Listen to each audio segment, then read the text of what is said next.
मला असं वाटतं की वी हॅव लाईक फ्लुइड, की आज असं आहे तर उद्या तसं आहे. हा सो म्हणजे असं कोणी कोणाची गॅरंटी घेणं, लग्न असो, रिलेशनशिप असो, लिव्ह इन असो, हे काही होत नाही. म्हणजे लोक लग्न केल्यावर पण बदलतायत, लग्न झाल्यावर 20 वर्षांनी पण बदलतायत. की एक मुलगा मुलगी होते, 2 वर्ष लिव्ह इन मध्ये राहिले, 2 वर्षांनी छान लग्न केलं गेलं, 3 महिन्यात ते माझ्याकडे समोर आलेले होते आणि दे वर सेइंग की आम्हाला डिवोर्स हवाय. म्हणजे लिव्ह इन मध्ये काहीच प्रॉब्लेम नव्हता. लिव्ह इन मध्ये काहीच प्रॉब्लेम नव्हता. 3 महिन्यात असं काय घडलं?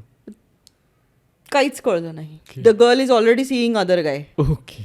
आणि तिचं म्हणणं पडलं की ह्यांनी मला फोर्स केलं, मला करायचं नव्हतं. सो म्हणजे लिव्ह इन मध्ये चालू होतं, राहत होते तेव्हा सगळं चांगलं चालू होतं. पण काही लोकांना थोडंसं लग्न, कमिटमेंट त्याची फिअर पण असते, किंवा ते बंधन जसं तू म्हणतोय ना तसं वाटायला लागतं. So that also sometimes just changes the whole dynamics of relationship. की लिव्ह इन मधनं लग्नात आलं की लगेच ते काय बदलतंय, तर ते कारण आपण स्वतःला सांगितलेलं आहे कंटिन्युअसली की हे बंधन आहे, ही बेडी आहे. करेक्ट.